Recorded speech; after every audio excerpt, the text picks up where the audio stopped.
Hello everyone, good morning. কেমন আছো সবাই? আশা করছি সবাই খুব ভালো আছো। আমরাও বেশ ভালো আছি। পিউস লাইফস্টাইলে তোমাদের সবাইকে আরও একবার ওয়েলকাম আমার নতুন ভিডিওতে।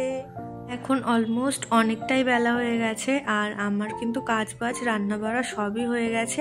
তারপরে এই যে আমার জামার কিছুটা অংশ একটুখানি সেলাই খুলে গিয়েছিল, তো সেটাই এখানে একটু সেলাই করে নিচ্ছি। এটাই আজকে স্নানের পরে পরবো।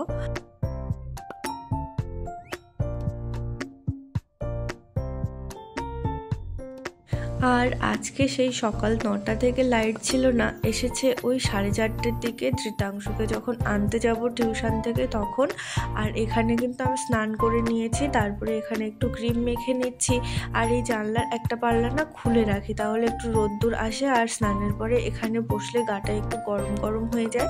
তারপরে ছেলেকেও কিন্তু স্কুল থেকে নিয়ে চলে এসেছি, আর ও তো ড্রেসপাতি কিছুই খুলবে না, আগে যে খাবারগুলো এনেছে সেগুলো খাবে। তো বসে বসে ওখানে খাচ্ছিল। তারপরে ওকে স্নানও করিয়ে দিয়েছি জল গরম করে। আর এখানে আজকে রান্না করেছিলাম শিম ভাজা, ডাল সিদ্ধ, পনির আলুরের একটা তরকারি।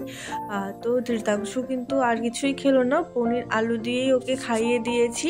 তারপরে একেবারে বিকালে তোমাদের সাথে দেখা হচ্ছে, গিয়েছিলাম একটু চিকেন কিনতে। ধৃতাংশুর টিউশন থেকে ছুটি হলে একেবারেই ওকে নিয়ে চলে গিয়েছিলাম। কাছে পিঠে একটা দোকান থাকে, তো সেখান থেকেই কয়েকদিন ধরে নিচ্ছিলাম ওর বাবা যখন থেকে বাড়িতে নেই তখন থেকে।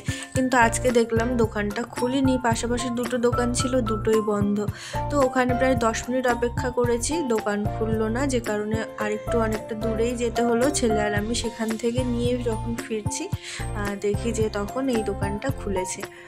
তো যাই হোক, তারপরে পুজো পাঠ করলাম, ধৃতাংশুকে পড়ালাম, পড়িয়ে রান্নাও কিন্তু করে নিয়েছি। আর চিকেন যেহেতু হয়েছে, ধৃতাংশুর তো তর্স হয়েছে না, তোমরা দেখলে ও রান্নাঘরে ওখানে কিন্তু বসেছিল আর বারবার বলছে কখন রান্না হবে, আমি খাবো, যে কারণে মাংস কষা করে একটু দিয়েছিলাম। তারপরে ঝটপট করে ভাতও করে নিয়েছি, নিয়ে দুজনে অনেকটাই তাড়াতাড়ি খেয়ে নিয়েছি। যাই হোক, আজকের ভিডিওটা এখানে শেষ করলাম।